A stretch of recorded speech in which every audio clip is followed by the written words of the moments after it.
ஓய் தம்பி, பையனுக்கு பிறந்த நாள், அவனுக்கு வெட்டுறதுக்கு இந்த சாக்லேட் கேக்கு மேல இந்த ஸ்ட்ராபெரி கிரீம் போட்டு கேட்டாங்க வீட்டுல. எவ்வளவு வருது? அண்ணா கொஞ்சம் இருங்க. கேக்கலண்ணா. தம்பி அதான்ப்பா பையனுக்கு பிறந்த நாள். சரி, ஒரு 12 பேருக்கு குடுக்கற மாதிரி மீடியம் சைஸ்ல ஒரு கேக் வேணும். அப்படிங்களா? கேக்கலண்ணா. கேக்கலையா? தம்பி, என் பையனுக்கு தான் பிறந்த நாள், டைம் வேற ஆயிட்டு இருக்குது, வீட்டுல வேற எல்லாரும் காத்துட்டு இருப்பாங்க. தமாஸ் பண்ணாதீங்க, கேட்க வேணும் தம்பி. அண்ணா என்ன சொன்னாலும் சரி, நிஜமா கேட்கல.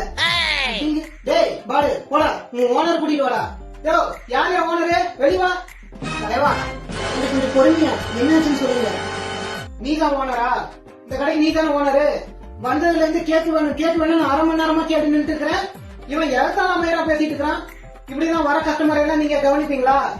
தலைவா ஒன்னும் பிரச்சனை இல்ல, தம்பி பார்த்து பண்ணி தரேன், கொஞ்சம் இருங்க. ஓனர் என் மேல தப்பு இல்ல, நிஜமாவே கேட்கல. டேய் என்ன மப்பா கிசாவாடா? உன்ட்ட நான் படிச்சு சொல்லியிருக்கேன், நம்ம கடைக்கு வர கஸ்டமர் தான் ரொம்ப முக்கியம்னு. அது எப்படிடா ஒரு வேலை மாதிரி லாக்கி எல்லாத்தையும் மாசமான கரெக்டா கையை நீட்டி சம்பளம் வாங்குற? வெக்கமா இல்ல? டேய் நாயே வெளிய போடா. சரி விடுங்க. தலைவா இருங்க, நான் பண்ணி தரேன். என்ன வேணும் என்கிட்ட சொல்லுங்க.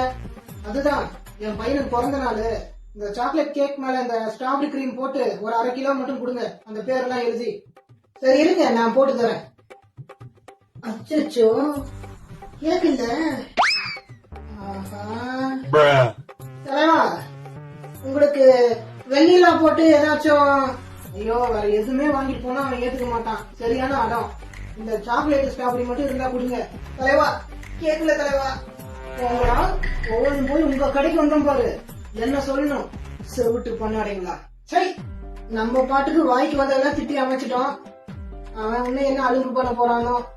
அதா டே தம்பி, கேக்கலன்றது நான் சரியா கேக்கலன்றது இப்பதானே எனக்கு சரியாவே கேட்டுச்சு. கேக்குதாடா தம்பி? ஓனர் உண்மையாவே கேக்கல ஓனர்.